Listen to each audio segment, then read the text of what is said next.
سيدنا وحبيبنا ومولانا محمدا عبده ورسوله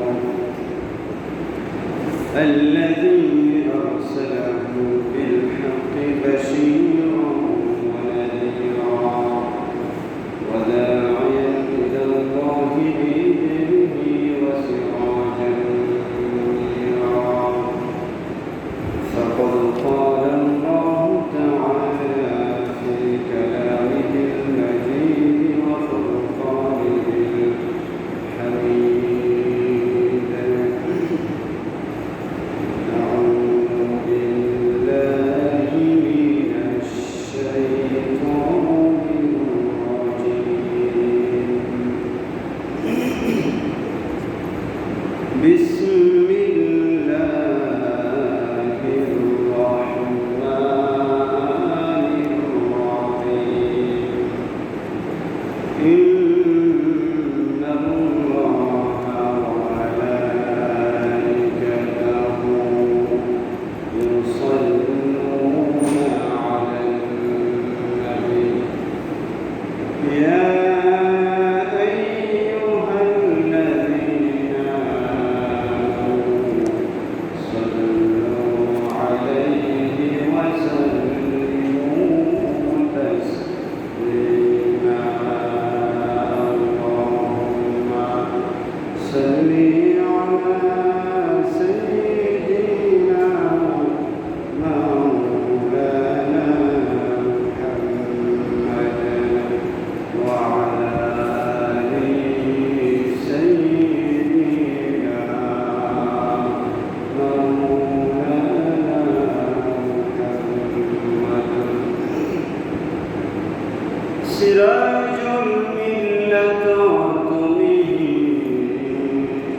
فخر عالم بالبر مولاه شريف الأنبياء الساخط الأديان يراه طلاق الهدى بكماله كشف الدجى بجماله حسنت جميع خصاله صلوا عليه وآله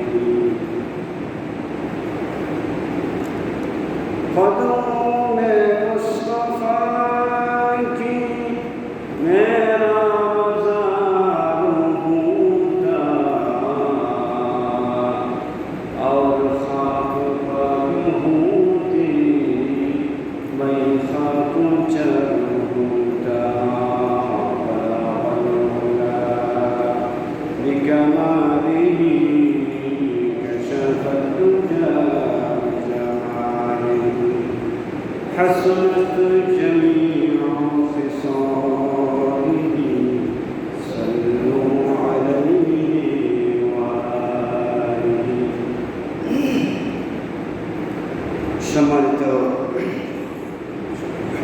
মুরব্বিয়ানে কেরাম উলামায়ে কেরাম হুফাজে কেরাম আব্দুল্লাহ যুবক ভাইরা সম্মানিত আমার এবং বোনেরা আসসালামু আলাইকুম ওয়া রাহমাতুল্লাহি ওয়া বারাকাতুহু আজ হচ্ছে 1446 হিজরি মুহররম মাসের 19 তারিখ জুমাবার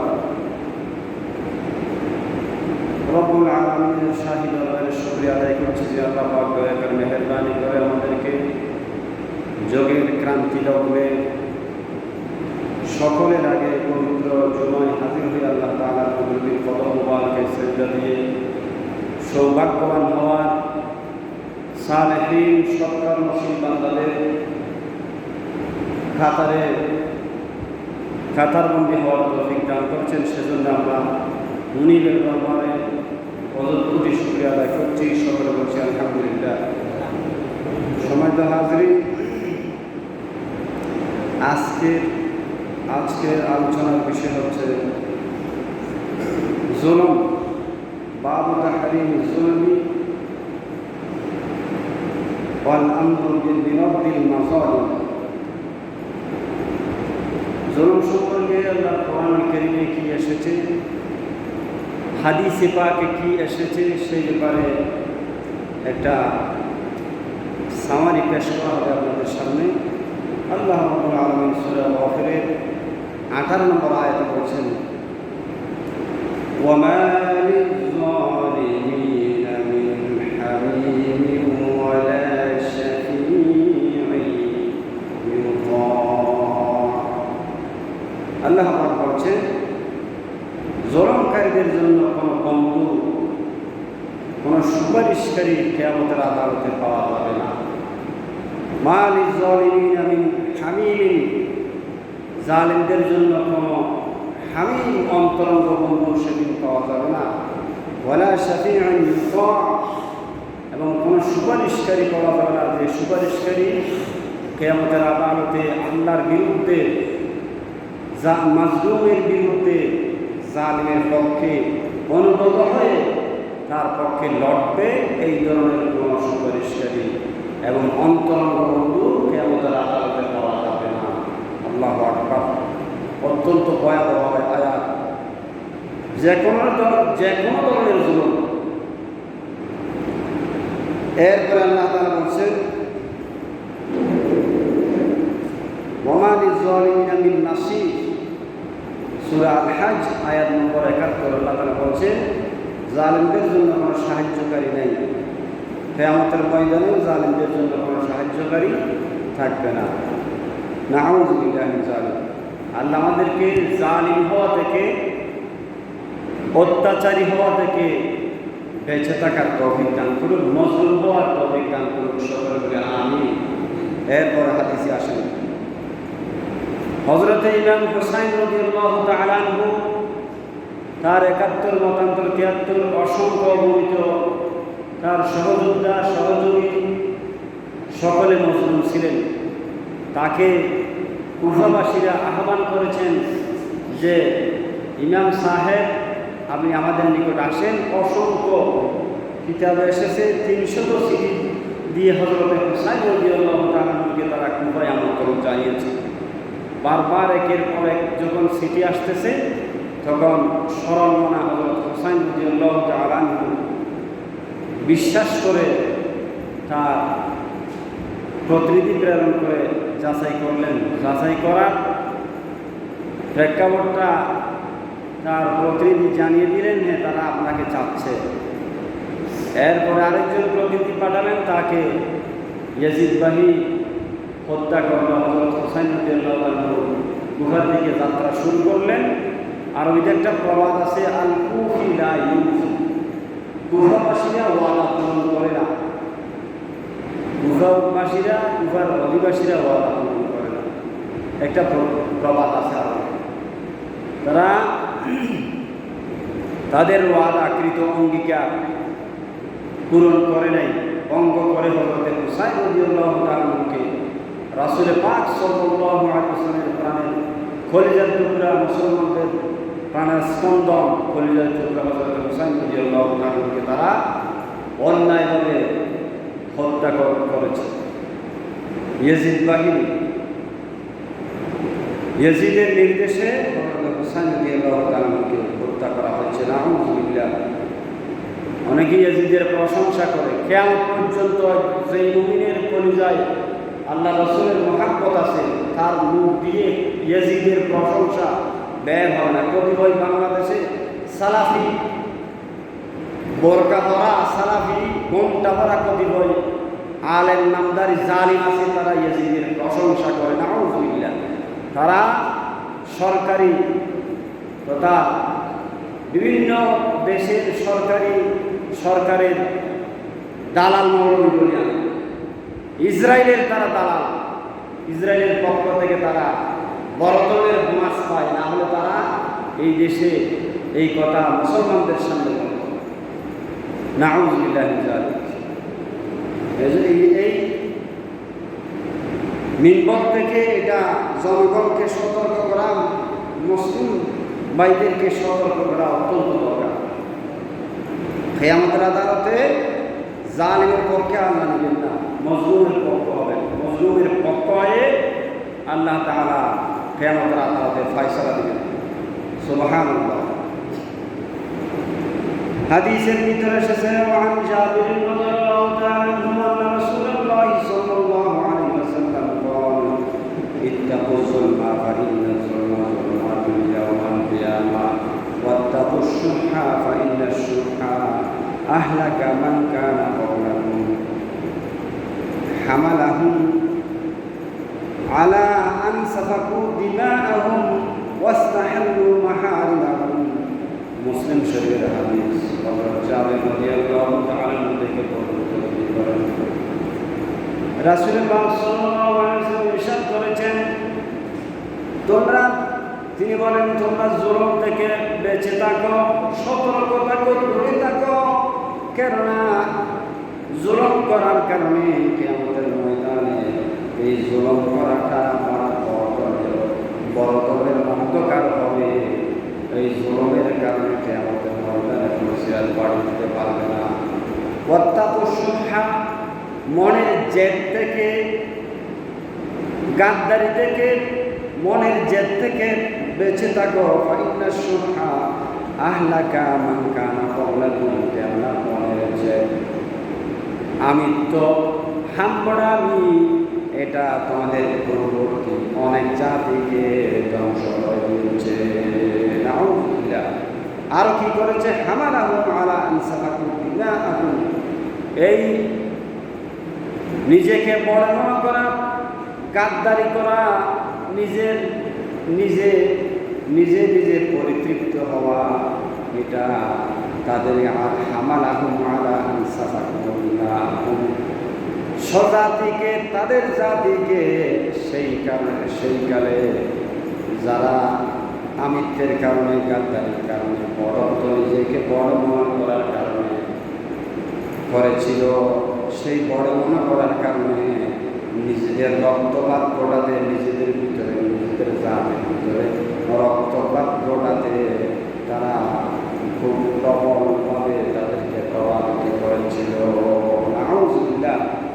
হামালাহুম আলা আন সাফাকু দিমাআহুম ওয়াস্তাহাল্লু মাহারিমাহুম, এবং এই জেদের কারণে, গাদ্দারির কারণে, গোঁড়ামির কারণে তারা আল্লাহর নিষিদ্ধ বিষয়াবলীকে হালাল জ্ঞান করেছিল, হালাল বৈধ মনে করেছিল। নাউযুবিল্লাহ মিন যালিক। মুসলিম শরীফের হাদিস। এই হাদিস থেকে আমরা জানতে পারলাম জুলুম করা যাবে না। জুলুম করলে কিয়ামতের আদালতে আল্লাহ তাআলার বিপক্ষে আমাদেরকে অবস্থান নিতে হবে। নাউযুবিল্লাহ মিন যালিক। হযরত আবু হুরায়রা রাদিয়াল্লাহু তাআলা থেকে বর্ণিত, তিনি বলেন রাসূলুল্লাহ সাল্লাল্লাহু আলাইহি ওয়াসাল্লাম ইরশাদ করেছেন লা তাউদ্দুন্নাল হুকুকা ইলা আহলিহা ইয়াওমাল কিয়ামাতি, অবশ্যই লাম তাকিদ নুন তাকিদ আর গ্রামার, আল্লাহ তোমরা অবশ্যই অধিকার সমূহ তাদের হকদার নিকট আদায় করে দিবে কিয়ামতের ময়দানে। কিয়ামতের ময়দানে অবশ্যই যে কোনো হকদারের নিকট তার হক তোমরা অবশ্যই আদায় করবে, দিয়ে দিবে। তোমরা অবশ্যই, না দেওয়ার কোনো সুযোগ নাই, আল্লাহ নিয়ে দিবেন, আদায় করতে বাধ্য।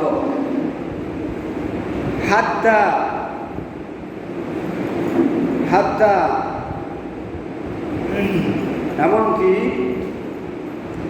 হাত্তা ইউআদা লিশাতিল জালহাই মিনাশ শাতিল, আর না, নাউযুবিল্লাহ মিন যালিক, এমনকি একটা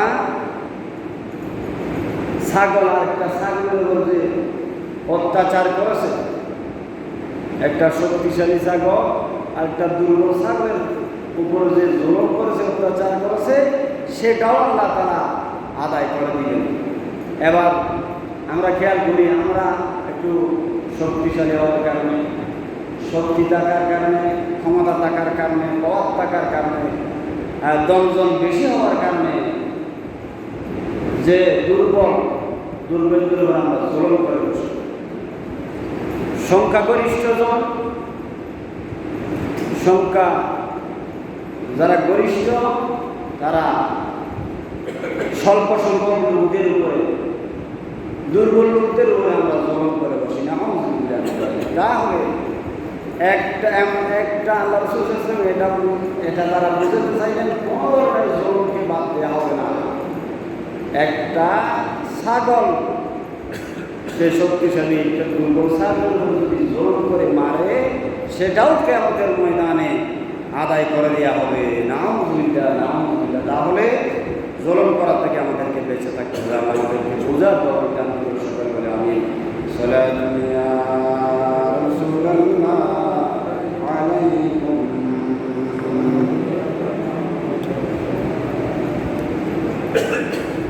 আল্লাহ আল্লাহ क्या मुबारक नाम है, अल्लाह अल्लाह मोमिनों का जिक्र है।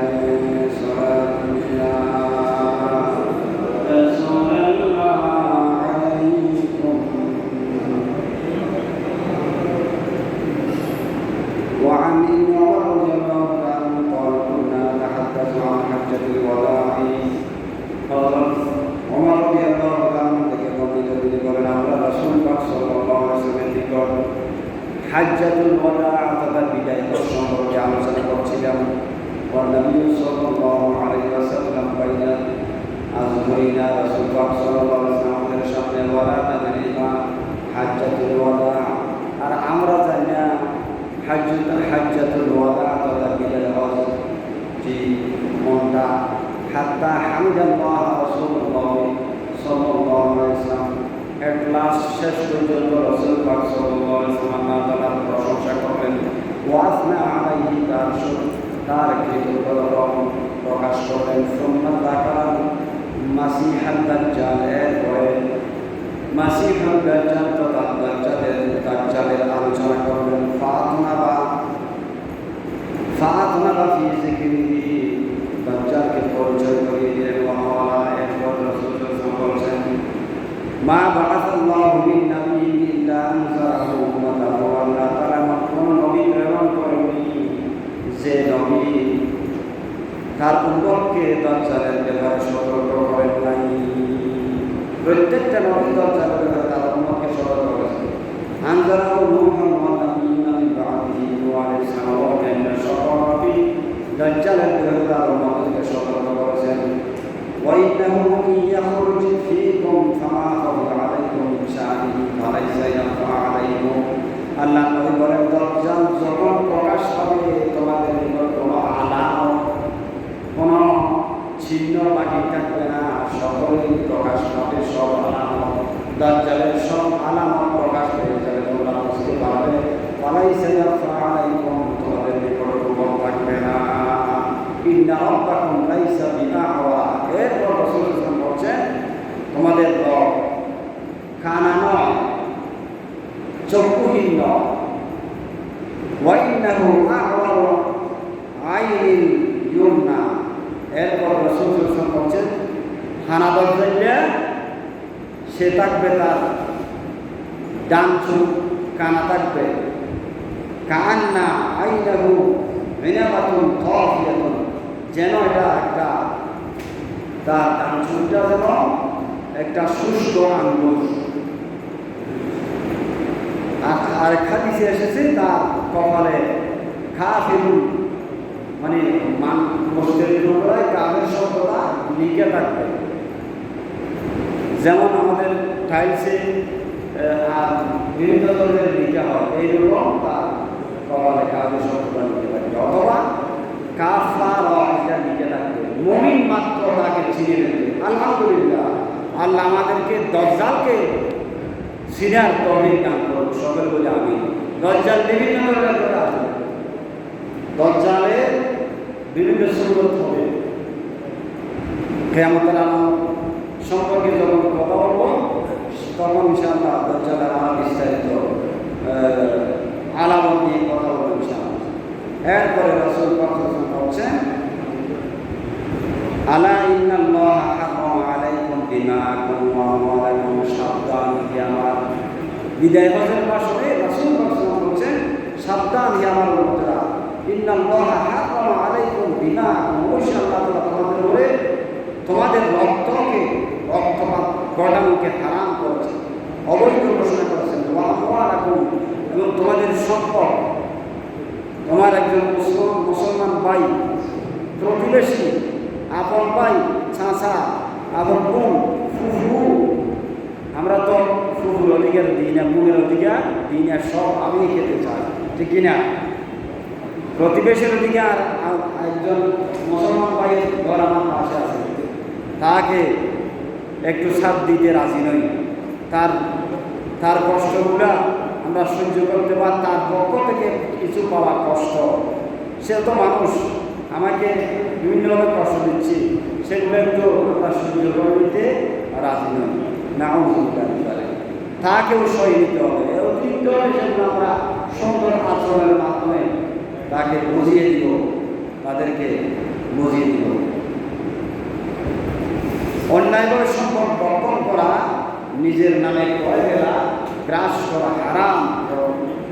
কিরকম হারাম? কাগল মাতিয়াউমিকুম হাদা, আজকের এই বিদায় হজের এই মহান দিবসের 10ই হজ, 10ম হিজরির আজকে বিদায় হজের এই পবিত্র দিনের মতো, এই পবিত্র দিনের সম্মান নষ্ট করা যেমন হারাম, আরেকজন মুসলমানের ভাইয়ের রক্ত প্রবাহিত করা, তার মানে মেরে ফেলা অন্যায়ভাবে, বিচার বহির্ভূত হত্যা, অন্যায়ভাবে তাকে মেরে ফেলা, দুনিয়া থেকে বিশেষ করে দেওয়া, এবং অন্যায়ভাবে মুসলমান ভাইয়ের সম্পদ জবরদখল করা হারাম। কাহর মাটি ইয়াউমিকুম হাযা, আজকের দিনের সম্মান নষ্ট করা যেমন হারাম, সেইভাবে হারাম। তারপরে ফি বালাদিকুম হাযা, মক্কা নগরীর মতো একটা পবিত্র শহরে, সারা বিশ্বের সর্বশ্রেষ্ঠ শহর মক্কা নগরীর এই পবিত্র শহরের সম্মান নষ্ট করা যেমন হারাম, সেই রকম একজন মুসলমান ভাইকে অন্যায়ভাবে হত্যা করা, তার সম্পদ গ্রাস করা হারাম। ফি শাহরিকুম হাযা, এই 10ম হিজরি জিলহজ মাসের এই পবিত্র মাসের সম্মান নষ্ট করা যেমন হারাম, সেইভাবে হারাম। নাও আমি কি কথা বুঝাতে পেরেছি? একজন ভাইকে জুলুম করা, অন্যায়ভাবে তাকে হত্যা করা, তার সম্পদ নিজের নামে করে ফেলা, গ্রাস করা, আত্মসাৎ করা এবং তার ইজ্জত সম্মান নষ্ট করা সেইভাবে হারাম, যেইভাবে 10ম হিজরির সেই জিলহজ মাসের সম্মান নষ্ট করা, পবিত্র নগরী মক্কা শরীফের সম্মান নষ্ট করা, সেই পবিত্র দিন বিদায় হজের দিনের সম্মান নষ্ট করা যেমন হারাম, তেমন হারাম একজন মুসলমান ভাইকে হত্যা করা, তার সম্পদ নষ্ট করা, তার ইজ্জত নষ্ট করা। আমরা তো এগুলা মোটেই একেবারে একজন মানুষ মেরে ফেলা এবং একটা পাখির যেন একটা পাখি হত্যা করলে মানুষ চিন্তা করে, একজন মানুষ হত্যা করলে অন্যায়ভাবে সেটা চিন্তা করছে না। এই জুলুমের বিচার আলোয় আল্লাহ তাআলার কাঠগড়ায় দাঁড়িয়ে এর বিচার হবে এবং জবাব দিতে হবে। যেমন একটা ছাগল, বড় ছাগল আর একটা ছোট ছাগলকে, দুর্বল ছাগলকে জুলুম করেছে, সেটা যদি আল্লাহ আদায় করে দেন, তাহলে এটা অন্যায়ভাবে কোনো মানুষের সম্মান নষ্ট করা, কোনো মানুষকে হত্যা করলে আল্লাহ কি এটা ছেড়ে দিবেন? কখনো নয়। এটা আল্লাহর অধিকারে থেকে যাবে। আল্লাহ আমাদের বুঝার তৌফিক দান করুন সকল বলে আমিন। এরপরে মা আয়েশা সিদ্দিকা রাদিয়াল্লাহু আনহা বর্ণিত, রাসূল পাক সাল্লাল্লাহু আলাইহি ওয়াসাল্লাম বলেছেন, ক্বালা মান যালামা কিদা শিবরিন মিনাল আরদি তুমিবাহু মিন সামি আরদিনা, বুখারী ও মুসলিম শরীফের হাদিস। আরেক হাদিসে এসেছে, মান ইস্তাজবারা খায়রু কিদা শিবরিন মিনাল আরদি তাওয়াকাহু আল্লাহু ফি উনকিহি ইয়াওমাল কিয়ামাতি মিন 70 আরদান আও কামা মিন 70 আরদিন আও কামা ক্বালা আলাইহিস সালাতু ওয়াস সালাম। যেমনটি অন্যায়ভাবে কোনো মানুষের এক বিগত পরিমাণ জমি জবরদখল করবে, কিয়ামতের আদালতে আল্লাহ তাআলা, কিয়ামতের ময়দানে আল্লাহ তাআলা তার গর্দানে, তার ঘাড়ে 7 তরফ জমি, 7টা বেদি ঠাইয়ের মতো করে তার গর্দনে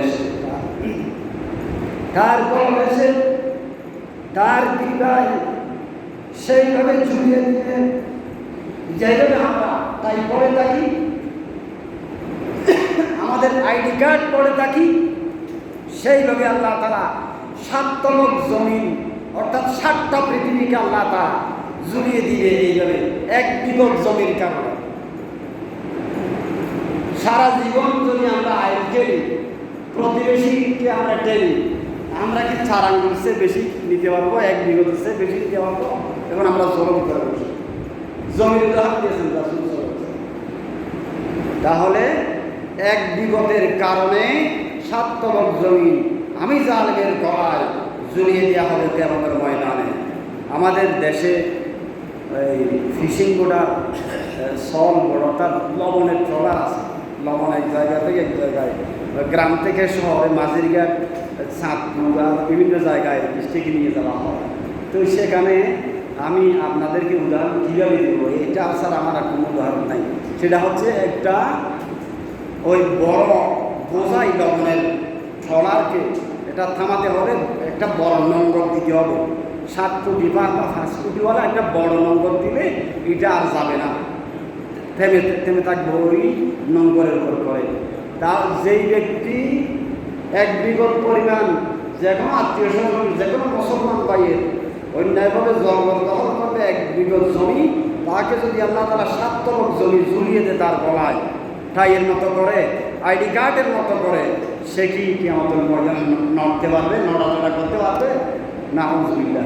কত ভয়াবহ উদাহরণ রাসূল সাল্লাল্লাহু আলাইহি ওয়াসাল্লাম দিয়েছেন। এটা বুখারী মুসলিম শরীফের হাদিস। আরেক বর্ণনায় মুসলিম শরীফের হাদিসের এবারত তথা ভাষ্যটাও আমি পড়েছি। এভাবে আল্লাহ তাআলা দিবেন নাউযুবিল্লাহ। আল্লাহ তাআলা আমাদেরকে অপরের প্রতি জুলুম করা, অন্যায়ের সম্পদ অন্যের সম্পদ ভক্ষণ করা, অন্যায়ভাবে অন্য কোনো মানুষকে অন্যায়ভাবে হত্যা করা, অন্যায়ভাবে তার মান ইজ্জত নষ্ট করা। সে গরিব মানুষ হোক, তারও তো একটা বেঁচে থাকার অধিকার আছে। সে অশিক্ষিত হোক, তার তো বেঁচে থাকার অধিকার আছে। মানুষ হিসেবে আমরা সকলে সমান। হাদিসে এসেছে লা ফাখরা আলাল আজম আলাল আরবি, লা ফাখরা লিল আরবি আলাল আজম। অনারবীদের উপরে আরবদের কোনো শ্রেষ্ঠত্ব নেই। রাসূল বলেছেন, বিদায়ের পাশে বলেছেন, মানুষ হিসেবে সকলে সমান, সকলে আল্লাহর বান্দা। অনারবদের উপরে আরবদের কোনো শ্রেষ্ঠত্ব নেই, সেটা খেয়াল করতে হবে। সেজন্য মানুষ হিসেবে সবাই আল্লাহর দরবারে সমান। আমাদেরকে জুলুম করা থেকে বেঁচে থাকতে হবে। আল্লাহ বুঝার তৌফিক দান করুন সকল বলে আমিন। সালাতুন ইয়া রাসূলুল্লাহ আলাইকুম। হযরত মুআয ইবনে জাবাল রাদিয়াল্লাহু তাআলা কে রাসূল পাক সাল্লাল্লাহু আলাইহি ওয়াসাল্লাম যাকাত কালেকশনের জন্য ইয়ামেন পাঠিয়েছেন। عن معاذ رضي الله عنه قال بعثني رسول الله صلى الله عليه وسلم। হযরত মুআয রাদিয়াল্লাহু তাআলা থেকে তিনি বলেন, রাসূল পাক সাল্লাল্লাহু আলাইহি ওয়াসাল্লাম আমাকে প্রেরণ করেছেন ইয়ামেনে। ফাকালা, তখন তিনি যাওয়ার প্রাক্কাল আমাকে ওয়াসিয়ত করেছেন, আদেশ দিয়েছেন। ফাকালা ইন্নাকা তা'তি কওমান মিন আহলিল কিতাবি। হে মুআয, তুমি যাচ্ছ আহলে কিতাবদের একটা দলের কাছে। ফাদউহুম ইলা শাহাদাতি আল্লা ইলাহা ইল্লাল্লাহ ওয়া আন্না মুহাম্মাদান রাসূলুল্লাহ। আরেক হাদিসে এসেছে ওয়া আন্না মুহাম্মাদান রাসূলুল্লাহ। হে মুআয, তুমি যাচ্ছ একটা আহলে কিতাব, তোমরা কিতাবীদের কাছে যাচ্ছ, তুমি আগে গিয়ে তাদেরকে কালিমার প্রতি দাওয়াত দিবে, লা ইলাহা ইল্লাল্লাহ, আল্লাহ ছাড়া কোনো ইলাহ নেই এবং আমি আল্লাহর রাসূল, এটার দাওয়াত দিবে। ফাইনহুম আতাউ লিযালিকা, যদি তোমার এই দাওয়াত তারা মেনে নেয়, তাহলে ফাদউহুম ফাআলিমহুম আন্না আল্লাহ ক্বাদ ইফতারাদা আলাইহিম 5 সালাওয়াতিন ফি কুল্লি ইয়াওমিন ওয়া লাইলাতিন। যদি তারা তোমার এই দাওয়াত মেনে নেয়, তোমরা কালিমাকে মেনে নেয়, তাওহীদ আর রিসালাতকে মেনে নেয়, তাহলে তুমি তাদেরকে জানিয়ে দিবে আল্লাহ তাআলা দৈনন্দিন প্রতিদিন 5 ওয়াক্ত সালাত তাদের উপর ফরজ করে দিয়েছেন। ফাইনহুম আতাউ লিযালিকা, যদি তারা এটাও মেনে নেয়, 5 ওয়াক্ত সালাতের কথাও মেনে নেয়, ফাআলিমহুম আন্না আল্লাহ ক্বাদ ইফতারাদা আলাইহিম সাদাকাতান আসক্ত সালাতের কথা যদি তারা মেনে তাহলে তাদেরকে জানিয়ে দিবে, শিক্ষা দিবে এবং জানিয়ে দিবে আল্লাহ তাআলা তাদের উপরে ফরজ করে দিয়েছেন যাকাত দেওয়াকে, সম্পদের যাকাত দেওয়া, এটা ফরজ জাকাতের কথা। যেটা তো ফজমিন আগনিয়াইহিম, তাদের দরিদ্র থেকে কালেকশন করা হবে, ফাতুরাদ্দু আলা ফুকারাইহিম, এবং তাদের দরিদ্র জনগোষ্ঠীর উপরে এটা বিবন্টন করে দেওয়া হবে। এটা যদি ইসলামী রাষ্ট্র হতো, আমার ধারণা এবং গবেষণা মতে এই দেশে একটা জাকাত ব্যাংক থাকতো। জাকাত ব্যাংক থেকে কোন থানায়, কোন উপজেলায়, কোন জেলায় কতজন দরিদ্র সীমার নিচে লোক বাস করছে, তাদের সকলের নাম এবং মোবাইল নাম্বার, অ্যাকাউন্ট নাম্বার ওই জাকাত ব্যাংকে একটা অ্যাকাউন্ট থাকতো। সরকারের পক্ষ থেকে বছরান্তে তাদের সেই অ্যাকাউন্টে নির্দিষ্ট পরিমাণ সম্পদ বন্টন করে দেওয়া হতো। সুবহানাল্লাহ।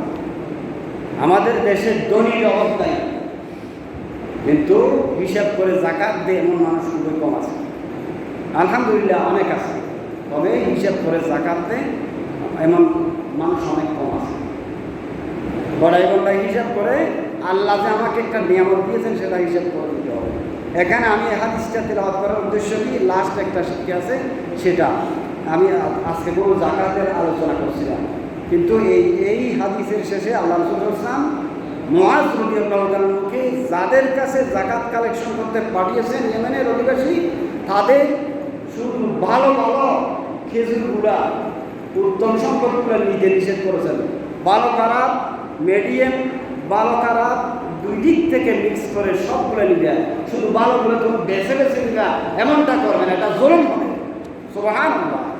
রাসূল এটা আমাদেরকে শিখিয়ে দিয়েছেন, বলছেন যদি ফাইনহুম আতাউল লিদালকে, তারা যদি যাকাতের এই বিষয়টাও মেনে নিয়ে যাকাত দিবে, তাহলে তুমি ফাইয়াকা ওয়া কারাইমা আমওয়ালিহিম, তুমি বেঁচে থাকবে তাদের উত্তম সম্পদগুলো থেকে, উত্তম খেজুরগুলা থেকে, সর্বোৎকৃষ্ট খেজুরগুলা শুধু তুমি নিবে, আর একটু কম মানের, মিডিয়াম মানের খেজুরগুলো তুমি জাকাত কালেকশন দিবে হিসেবে নিবে না, এমনটা হতে পারে না। মুআয এটা করিও না, এটা জরুরি। আল্লাহ রাসূল সাল্লাল্লাহু আলাইহি ওয়াসাল্লাম বলছেন বেঁচে থাকবে তাদের সর্বোৎকৃষ্ট সম্পদ থেকে এবং খেজুর থেকে। ওয়াত্তাকি দাওয়াতাল মাজলুম, তুমি যদি এমনটা করো তাহলে তুমি জালেম হয়ে যাবে, মাজলুমের বদদোয়াকে তুমি ভয় পাও, বেঁচে থাকো। ওয়াত্তাকি দাওয়াতাল মাজলুম, মাজলুমের বদদোয়াকে তুমি ভয় পাও, মাজলুমের বদদোয়া থেকে তুমি বেঁচে থাকো। ফাইন্নাহু লাইসা বাইনাহা ওয়া বাইনাল্লাহি হিজাব, কেননা মাজলুমের বদদোয়া এবং আল্লাহ তাআলার মাঝে কোনো পর্দা থাকে না। আল্লাহর দরবারে মাজলুমের বদদোয়া সরাসরি কবুল হয়ে যায়। সুবহানাল্লাহ।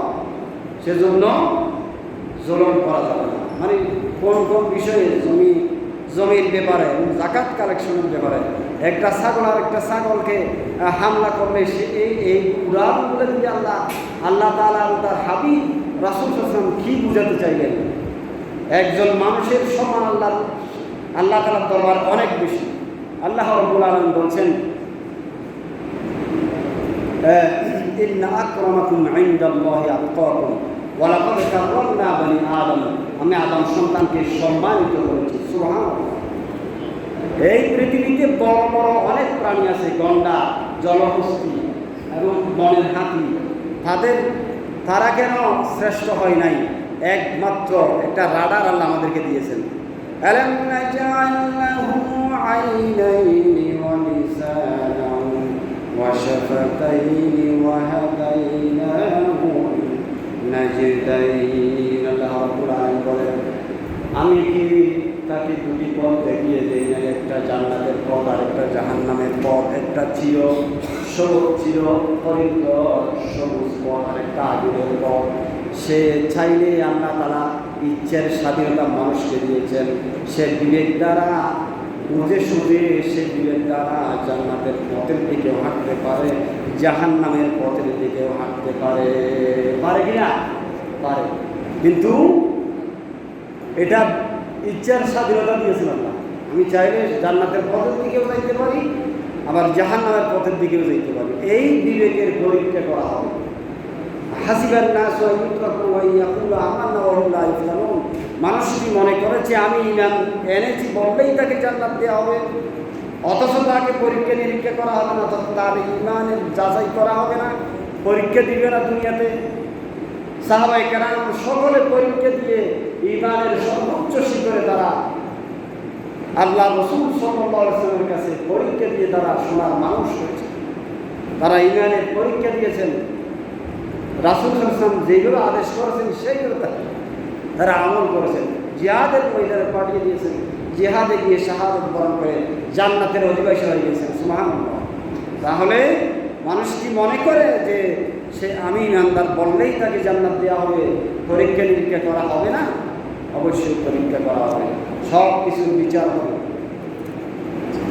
সালাতুন ইয়া রাসূলুল্লাহ আলাইকুম।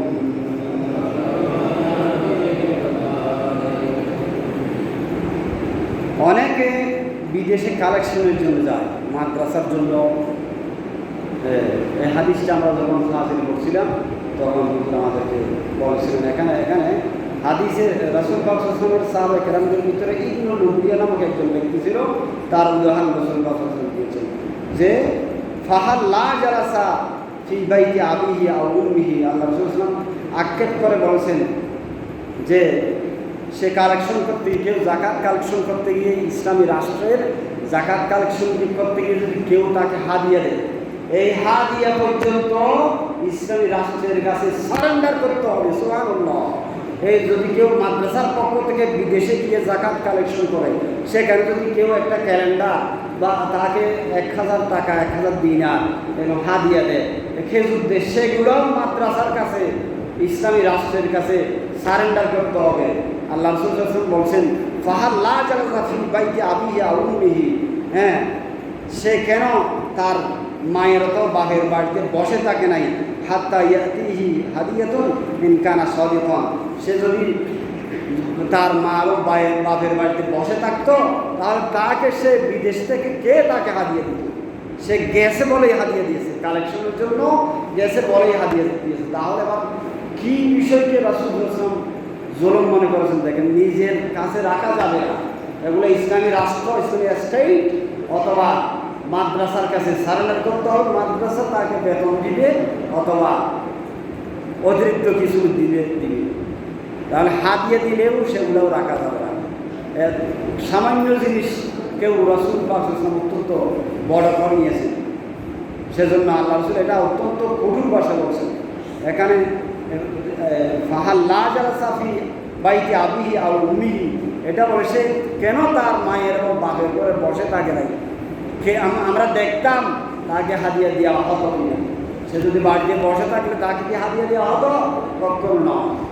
সে বিদেশে কালেকশনের জন্য গেছে বলেই তাকে হাদিয়া দেওয়া হতো। সুতরাং এই হাদিয়া এবং এই কালেকশন হাদিয়া সবগুলা মাদ্রাসার অথবা ইসলামী স্টেট বা রাষ্ট্র তাকে ফিরিয়ে দিতে হবে। আল্লাহ আমাদের বোঝার তৌফিক দান করুক সকলকে, আমিন। সালাতুন ইয়া রাসূলুল্লাহ আলাইকুম।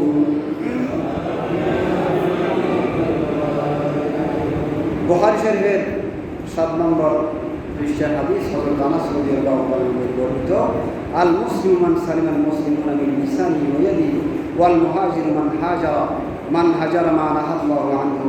বুখারী মুসলিম শরীফের হাদিস। মুসলিম, আমরা মুসলমান কাকে বলি? মুসলিম শব্দের আবেদন করতে হচ্ছে আত্মসমর্পণকারী, যে ব্যক্তি তার আপাদ মস্তক ইচ্ছা, তার সম্পূর্ণ ইচ্ছা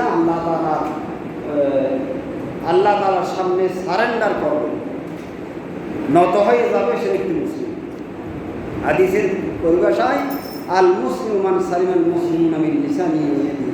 প্রকৃত মুসলিম হচ্ছে ওই ব্যক্তি যার রসনার আঘাত থেকে, জিহ্বার আঘাত থেকে এবং হাতের অনিষ্ট থেকে, জিহ্বা কথার আঘাত, তীরের আঘাতের চেয়েও কটু, তার অন্যায় তার অকথ্য ভাষায় কথা বলা, গালি দেওয়া, গীবত করা, বিভিন্ন ভাষার কারণে মানুষের মনে কষ্ট আছে। এই জিহ্বার কষ্ট থেকে আরেকজন মুসলমান, যে ব্যক্তি আরেকজন মুসলমানের জিহ্বার কষ্ট থেকে, জিহ্বার আঘাত থেকে বেঁচে থাকবে, নিরাপদ থাকবে।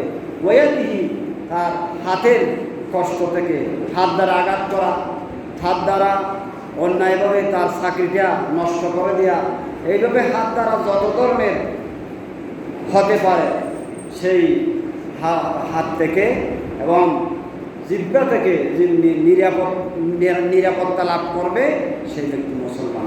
ওয়াল মুহাজির মান হাজার মান আহাল্লাহু আনহু, আর মুহাজির তথা ত্যাগকারী, দেশ ত্যাগকারী হল সে ব্যক্তি যে ব্যক্তি আল্লাহ তাআলার নিষিদ্ধ বিষয়াবলী ত্যাগ করেছে, ছেড়ে দিয়েছে, সেই ব্যক্তি হচ্ছে মুহাজির।